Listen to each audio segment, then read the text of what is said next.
Bismillahirrahmanirrahim. Assalamualaikum warahmatullahi wabarakatuh. Selamat datang kembali di Legon Kulon YouTube channel. Seperti janji saya kemarin, kali ini saya kedatangan tamu, salah satu anggota Polri yang kalau seluruh orang Legon Kulon pasti kenal dengan beliau. Dimulai dari anak kecil, muda-mudi, orang tua, aparatur pemerintahan, semuanya kenal sama beliau. Jadi langsung saja dengan Bapak Aibtu. Namanya Dewa, Pak? Dewa. Ini Dewa juga sebetulnya singkatan, Pak. Jadi Dewa itu singkatan. Terima kasih Pak Iwan. Kami sebetulnya jabatan mah banyak ini, Pak.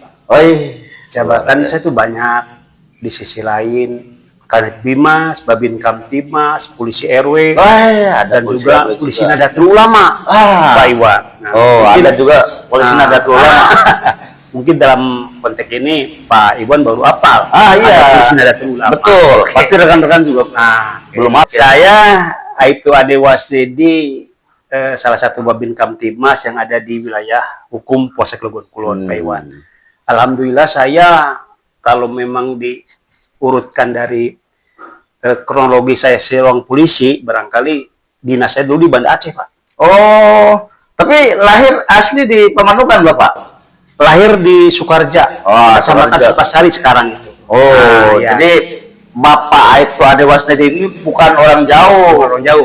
Asli orang Pamanukan. Orang Pamanukan. Di Sukarja ya? Di Sukarja. Sekolah juga, sekolah SD dulu. Saya SD Sukarja, SMP-nya Taman Dewasa. Alumni tahun 85, Pak. Tahun 85. Berarti banyak di Legon Kulon juga banyak berarti? Ya, kalau untuk alumni saya angkatan 85 banyak, termasuk di Anggasari ada. Tapi dua almarhum udah menjabat sebagai kades. Dulu kades juga di Mayangan ada udah menjadi pengusaha besar. Alhamdulillah lah, alumni angkatan saya 85 banyak yang sukses, Pak. Yang mudah-mudahan mungkin barangkali yang enggak ada yang penting sehat lah. Alhamdulillah. Terus Pak, masuk ke sekolah polisi. Saya masuk sekolah polisi tahun 90, Tamtama Brimob dulu. Dulu masih Catam. Dulu masih Abri, Pak. Iya, benar. Jadi beliau ini masuk ke Tamtama tahun 90.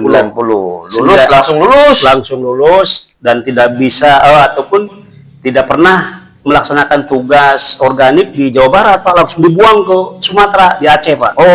Di Aceh. Luar biasa. Luar biasa.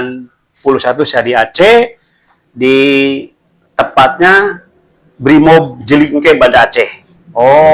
Itu jadi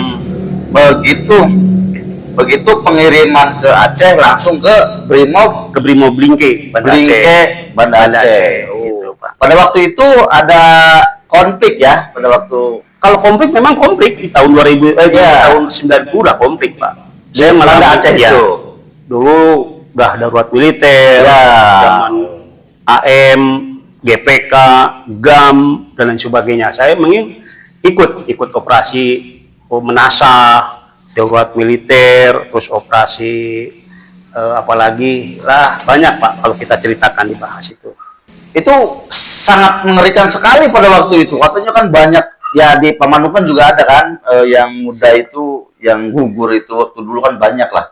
Ada rekan-rekan Pak Ade itu yang gugur rekan sendiri. Banyak juga ya. Karena memang kalau kita dibuka kembali tentang historis Aceh dengan boleh dikatakan PAI ya, pengkhianat agama Islam. Kalau PAI itu TNI dan Polri dulu. Itu sebutan orang-orang GAM itu. Jadi dianggap oleh GAM itu TNI dan Polri itu sebagai pengkhianat agama Islam.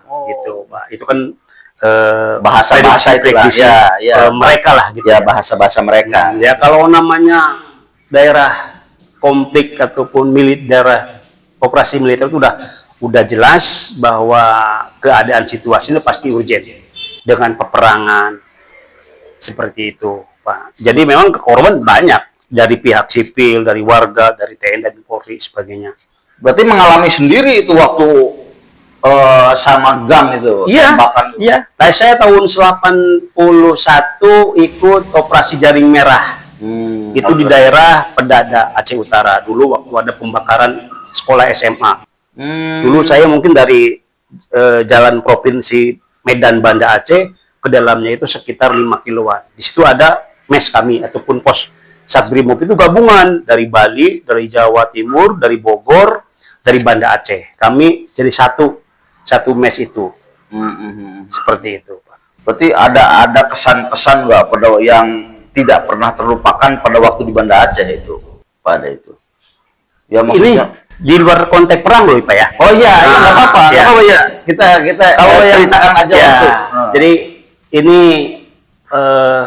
sejarah pribadi saya. Kalau masalah yang tidak terlupakan itu sejarah tsunami itu, Pak. Luar biasa ini. Oh jadi ya memang betul ya, pada waktu itu tidak terlepas dari tsunami Ya. kalau berbicara masalah Ya. Aceh pada tahun tersebut. Ya. 2004 kalau nggak salah. 2004 tanggal 26. Waktu ingat itu sekali. saya setelah pengamanan Natal Oh. di gereja itu. Jadi setelah pengamanan Natal gereja tanggal 25. 25, besoknya saya apel pagi persiapan untuk jaga rumah VIP Kapolda Aceh dulu. Pada waktu itu Pada itu saya lah. Pak Yusuf ya, Pak Yusuf Manggaberani ya.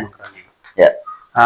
Saya mungkin sebelum berangkat tugas itu seperti biasa dan kebiasaan kami sebelum melaksanakan tugas itu ada APP dari pimpinan di bawah Danton lah gitu. Sebelum saya berangkat itu apel itu bumi Aceh itu dilanda gempa dulu, Pak. Pagi itu. Tapi masih Pak Ade itu sudah ada di Mapolda? Belum, masih di markas saya di Brimob. Oh, markas Brimob. Ya. Ada rencananya mau ke ya. Pada saat apel itu berlangsung, terjadilah gempa yang tidak berhenti. Gempanya itu kecil, berarti kecil. Ya masih dikatakan normal lah. Masih Ya. masih bisa kita imbangi. Iya. Dalam kondisi bangunan juga belum pada runtuh pada saat itu. Masih kecil lah ya. Sekitar jam berapa itu pada waktu? Ya 7:30-an lah kalau nggak Awal salah gempa saya. banget, awal gempa. Saya itu apel pagi itu udah persiapan 7:30. Nah, setelah terasa gempa ini nggak berhenti, ya instruksi dari pimpinan, udah untuk anggota pulang aja dulu ke barak masing-masing, selamatkan anak istri dan harta dan sebagainya. Akhirnya kami berlarian, Pak. Maaf dipotong. Pada waktu itu Pak Ade udah menikah? Udah punya anak malahan. Di Aceh ya? Di Aceh. Istri orang Aceh ya? Istri orang Aceh, orang Birin. Orang Aceh. Pada waktu gempa tersebut tahun 2004 berarti.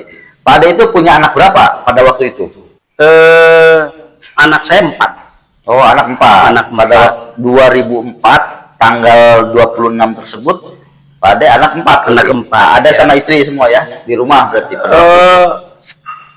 Kalau saya ceritakan mungkin akan membuat depresi saya sebetulnya, Pak. Ya, karena anak saya ini korban tsunami. Itu. Itu. Anak saya itu korban tsunami, Pak, umur 2,5 tahun pada saat kejadian tsunami. Anak yang nomor 2. Anak yang nomor 2. Nomor 1 sekarang ini masih ada di Banda Aceh, lulusan Akper. Alhamdulillah yang pertama. Yang kedua itulah namanya Neng Reka di Agaya Sonda. Mudah-mudahan hilangnya anak saya itu masih ada, Pak. Iya, kita betul. doakan. Masih ya sampai berarti sampai hari ini, sampai detik ini Pak Ade dan keluarga sama kita semua masih berharap ya. Masih itulah. berharap entah dimanapun masih ada ya Pak. Ya mudah-mudahan dengan izin dan mujizat Allah Subhanahu wa taala.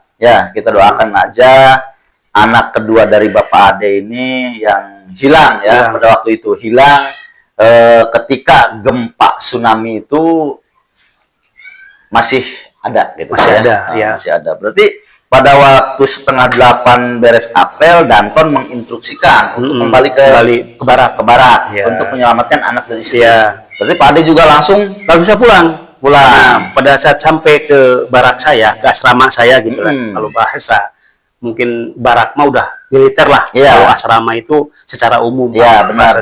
Berarti ke asrama lah ya. Saya pulang ke asrama, namanya Barak Papan. Dulu ya. Karena barak itu ada 3. Pada barak merah, ada barak batu, ada barak papan. Iya, Saya iya. barak papan, barak pertama didirikan itu. Hmm. Saya pulang ke barak saya, agak asrama saya, ternyata semua udah pada berjatuhan, Pak.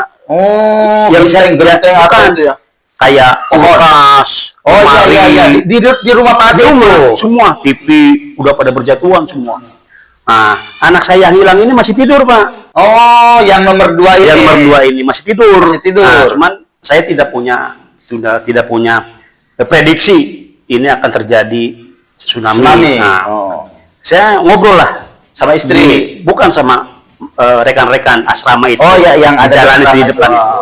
Jadi ada salah satu Pak Sugiarto, itu abang diting saya. Ya mudah-mudahan Pak Sugiarto melihat saya ini. Pak Sugiarto ya. Ustadz Sugiarto. Nah, beliau itu ngomong ke saya tuh katanya, Dek, kalau Allah sudah menghendaki nggak usah pakai beko lagi, nggak usah pakai alat berat lagi, semua runtuh gitu.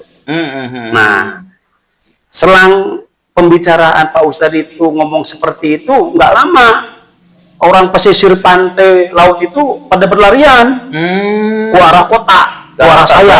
Berarti dari asrama ke pantai itu Pak Ade itu sekitar berjarak Ya. berapa kilo itu? 5-10 kiloan lah. Oh, Jauh, sebenarnya jauh Pak itu laut. Oh, berarti jauh dari Ya. pantai tersebut Ya. ke asrama Pak Ade itu jauh, berarti ada 5 kilo lebih lah ya. 10 kilo juga, 10 kiloan lah, Pak. 10 Jauh kilo. kalau mengikuti jarak jauh dari Ulele, Pak ya. Berlarian. Berlarian, Mm-mm. pada berteriak lah, air laut naik, air laut naik. Saya nggak percaya, nggak percaya. Kalau mau perhitungan sebagai manusiawi, tidak akan mungkin lah air laut itu nyampe ke kota seperti itu. Ya, secara logika ya. Asrama saya ini kan di benteng, Pak, dengan lingkungan warga itu. Oh, jadi ada di tengah-tengah. Nah, jadi di benteng, di batas gitu. Jadi ya namanya konflik dulu. Jadi ada benteng lah ya. Nah, jadi jangan sempat ada masuk lah ke kesetrian. Iya. Tuh. Begitu benteng itu ditabrak sama air laut, Ya. tsunami itu, saya kaget. Pasti suaranya tuh dentuman ya, kayak dentuman. Begitu pagar pembatas itu di kesatrian itu diterjang ombak, saya bilang ke istri, "Ma, air." Air naik lah gitu ya. Nah, saya lari, saya ambil anak itu. Istri saya gendong bayi umur 8 bulan yang sekarang udah tamat SMA. Marsha ya. Ikut saya sekarang. Ruli ya, Nah, Ruli. itu ikut saya sekarang di sini, Pak. Nah, udah istri saya gendong anak 8 bulan masih bayi saya, angkat itu yang hilang itu. Oh, berarti emang pada waktu itu anak udah 4 di sana? Apa 3? 3. Oh, 3 berarti Marsha mah Iya. ini ya. Berarti anak 3. Yang pertama Nanda, yang kedua Neng Marsha, Neng Reka. Neng Reka. 3 Ruli. Ketiga Ruli itu berarti masih kecil ya? Masih kecil, masih bayi. Ruli masih kecil. Berarti yang gede mah memang udah bisa Udah ini ya? bisa menyelamatkan diri lah. Akhirnya Pada saat air itu menerjang tembok pembatas, saya lari, berlarian mau keluar pintu kesatrian. Ya betul. Nah itu kan kalau kami itu asrama itu kan di sekat. Iya. Nah setelah beberapa meter mau nyampe ke pintu gerbang Keluar kesatrian itu, istri saya udah bilang, udah pasrah, bilang katanya, ini udah kiamat. Itu, waduh, saya bilang, saya lihatlah ke belakang, air udah deket. Saya ambil inisiatif. Nah, di pos penjagaan saya itu ada salah satu pohon kayu areng, kalau bahasa Sunda itu. Oh, pohon kayu ya, pohon kayu yang besar. Gitu. Tempat saya latihan lempar sangkur. Oh iya. Nah, itu. Cuman belum roboh posisinya. Sampai sekarang belum loh. Oh. Masih utuh dia. Saya kalau kesana, cuti ke sana itu nggak tega saya lihat pohon itu karena bersejarah buat saya itu. Oh, jadi sampai sekarang pohon randu tersebut, kayu areng ya, pohon kayu areng tersebut masih kokoh, masih ada. Yang menyelamatkan Pak Ade itu. Saya pernah mencoba itu pulang ke sana itu. Oh. Nah, begitu saya nyampe ke penjagaan, saya menyelamatkan anak saya itu dari yang nomor 2 ya, si Neng Reka itu. Saya simpan di depan, ya. Istri saya gendong anak Ruli itu yang 8 bulan, di belakang Nanda, pembantu rumah. Oh, ada. Nanda lari sendiri. Oh, lari. Oh, pada waktu itu Nanda pisah. Udah pisah lah. Nah, dia larinya ke gedung tingkat Ya, sendiri. pokoknya itu udah bisa menyelamatkan diri. Begitu saya nangkep itu apa meluk pohon Kayu. itu, Pohon kayu itu. Si nengnya- mereka di depan, di berarti depan saya. ada di depan. Begitu saya diterjang ombak tsunami, nah, lepas karena besar tekanan dan ombaknya itu, Lepaslah neng mereka. lepas mereka. Nah, istri saya disaksikan oleh anak saya yang pertama itu hanyut, ku Allah lampit. Oh, berarti dari pohon tersebut, dari Pak Ade, Neng Reka, Ibu, terus sama ART ya, itu berarti tercerai berai lah pada waktu itu. Bisa. Begitu saya diterjang ombak, saya nangkep anak nggak kena, terus istri saya lepas. Cuman saya terbawa arus itu di pohon itu, muter-muter di situ saya aja. mah. Ya, saya muter-muter. Akhirnya saya ambil ranting pohon lah di atas. Ranting pohon itu juga. Ya, ambil ranting pohon kayu areng. Terus saya manjat ke atas. Itu air udah rata sampai seunan itu. Berarti rumah itu ya posisi rumah Ombak laut itu sudah ada di asrama itu, ombak-ombak itu. Iya. Itu sampai sore dari pagi. Saya di atas. Nah, sekitar beberapa jam itu anak yang pertama itu Nanda itu ya. ada di atas bangunan. Iya, lihat berarti ke bawah ya. Betul. Dia yang melihat langsung mamahnya dibawa kemana, adiknya dibawa kemana. Termasuk saya sendiri pun dia yang melihat. Berarti memang ibu sama Ruli terlepas aja. Terlepas. Nah, akhirnya pada saat itu dia teriak, "Pak, mama bawa ke sana hanyut." Itu dalam hati saya, habis nih keluarga saya. Iya. Nah, itu. Karena udah hilang sekolah. Yang dianggapnya cuma Anda yang ada gitu udah ya. tipis harapan. Ini anak saya cuma satu. Saya bilang udah, abang bertahan aja dulu di situ. Mudah-mudahan ini air tsunami tidak ada yang susulan lagi. Iya. Gitu. Akhirnya alhamdulillah pada saat itu saya dari jam 8, jam 9, saya turun jam 5 sore. Oh, jadi dari jam 8 tersebut setelah tsunami ya, tsunami tersebut berarti terkatung-katung sampai jam 5 sore. 5 sore. Berarti air itu masih itu ya? Masih berputar-putar di asrama air itu. Cuman Nanda emang sudah terselamatkan lah ya, sedikit tenang. Saya tuh tenang itu. Nah, jadi 5 sore dan saya dari pagi sampai sore itu saya makan makanan yang hanyut di bawah air. Oh, jadi makanan hanyut. Iya, makanan ada hanyut. roti yang hanyut sambil pakai kaki. Potong ada kulkas. Oh, Ada jadi kulkas. ya, Saya ambil pakai kaki. Iya, Kadang-kadang ada yang orang-orang teriak di atas bangunan, di pohon. Iya. Katanya, "Bang, bagi bang makanan, bang, bagi bang." Nanti saya ambil kresek, saya buang lagi biar dihanyutkan. Iya. Ya, pada saat itu memang airnya nggak normal, Pak. Kalau memang airnya normal nggak campur lumpur itu, ya mudah-mudahan tidak seberapa berat lah. Ya kalau air aja ya, cuman ini campur lumpur. Bau lagi. Nah, akhirnya alhamdulillah jam 5 sore saya memberanikan diri, saya turun. Dan begitu turun itu saya disuguhkan bukan injek tanah, mayat banyak. Mayat di bawah berarti. Iya. Pada itu waktu turun injek mayat. Begitu saya ambil, aduh, bukan si Anu, saya. ya maksudnya si Anu lah ya. Karena kan kami bukan nggak mau menolong karena mayat di situ udah bukan 1, 2. Iya pastilah, itu kan ratusan ribu memang korbannya juga. Dan tim evakuasi juga belum sempat karena tsunami itu kan terjadinya cepat. Iya cepat. Nah, terus memang terisolir pada waktu itu ya. Terus kita komunikasi dan lain sebagainya sudah tidak ada lagi kemana yang kita hubungi. Saya turun, saya bilang nih, "Bang, turun." Nah, udah sambil saya melangkah kaki untuk mencari daratan yang nggak kena tsunami, saya ke arah Rumah Sakit Jenderal Abidin. Jauh itu posisinya dari ya, sekiloan lah. Oh, ada sekilo, ya. Udah berjalan sekitar 300 meteran, ada orang kampung yang hafal dengan saya, kenalannya, dan istri saya. Mereka itu bilang, "Bang, istri abang ada di sana," katanya. Gitu. Di mana? Di daerah Lamprit, deket yang listrik, nyangkut di situ. Ya. Nah, akhirnya, Pak Iwan, saya nyobalah betul apa sana ya. Alhamdulillah juga saya walaupun memang susah untuk melangkah karena banyak ranting pohon. Ya, yang tumbang pastilah ya. Terus ini banyak seng dan sebagainya. Saya pengen ketemu sama istri dan anak.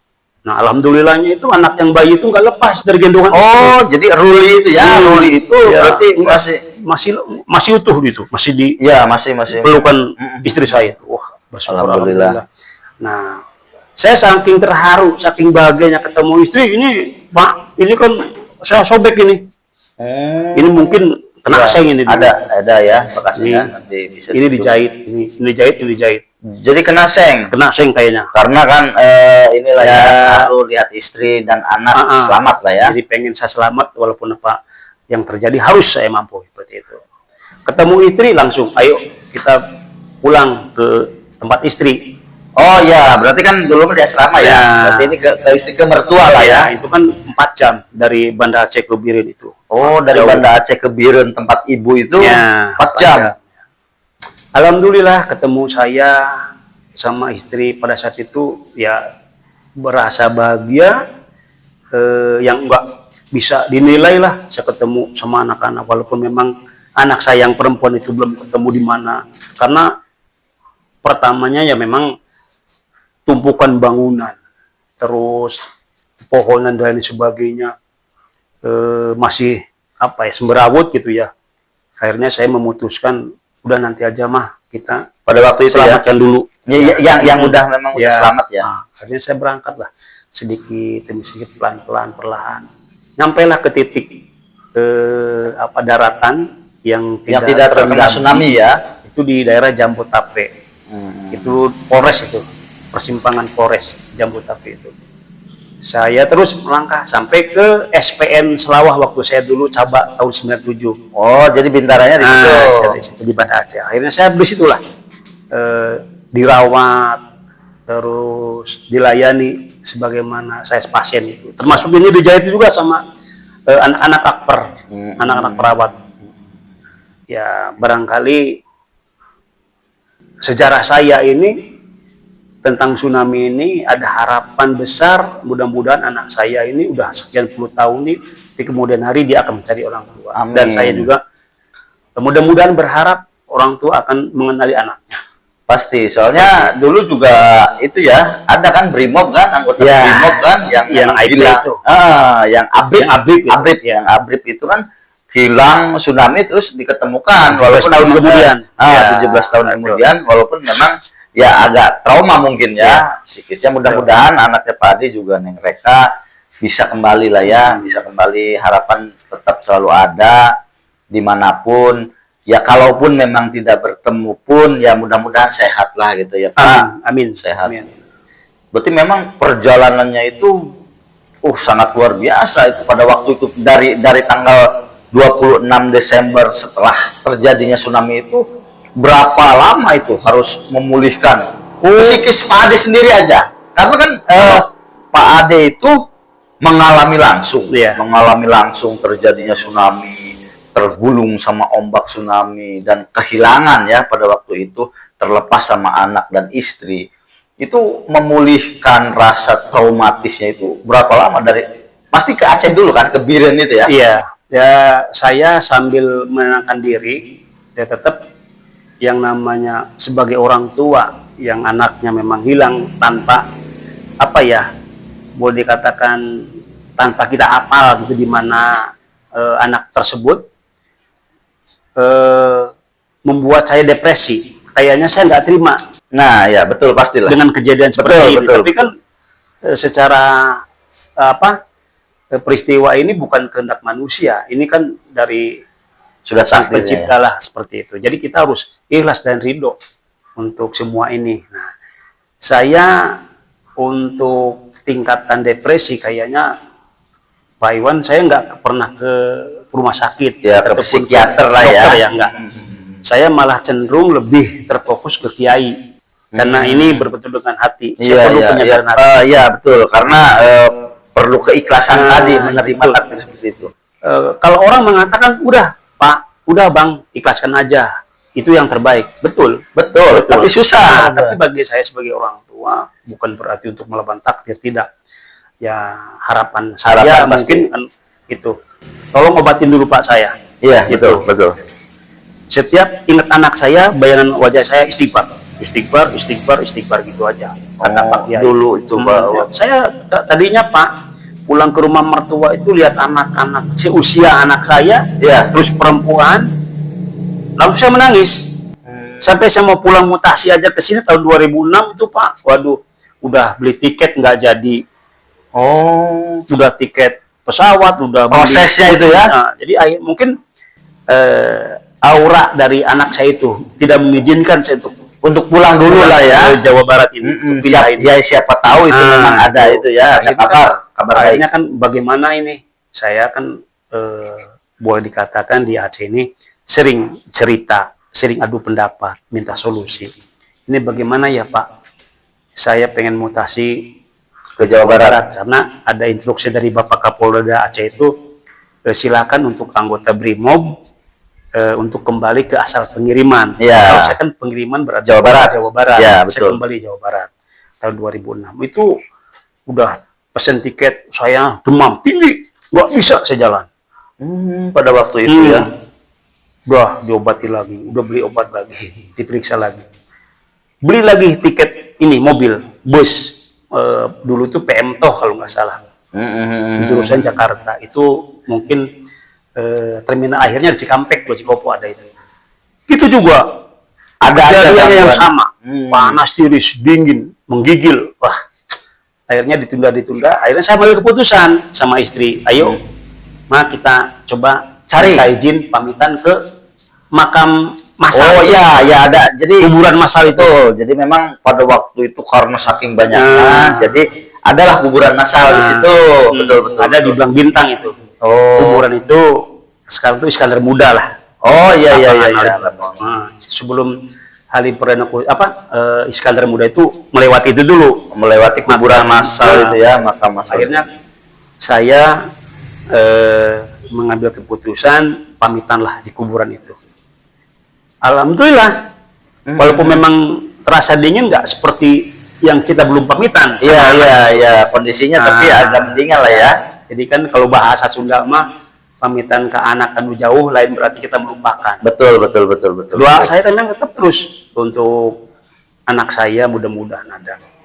Gitu. Dan alhamdulillah sampai tahun 2006 saya ke sini sama istri dan keluarga saya yang di Biren itu masih berupaya mencari, barangkali ada kabar lah ya, ataupun siapa saja yang pernah menemukan seorang anak perempuan yang ini ya mungkin nanti bisa dikonfirmasi seperti itu. Berarti selama dari 2004 setelah kejadian sampai 2006 ya, 2006 berarti kan? Iya. Ya awal-awal 2006 mungkin. Berarti terus pencarian terus. Kami tidak berhenti dan tidak stop di situ. Dari mulai keluarga, istri, kalau saya kan nggak ada keluarga di sana. Ya betul. Itu istri yang banyak. Ya, alhamdulillah. Tapi walaupun memang upaya usaha ikhtiar mereka belum menemukan hasil yang kita harapkan, ya tetap doa dari sekarang pun masih. Betul. Ya. Pak Iwan, sambil minum ya? Siap. Kita sambil minum, kita santai saja karena memang sangat terharu mendengar cerita dari beliau. Soalnya beliau ini salah satu anggota Polri, salah satu saksi hidup.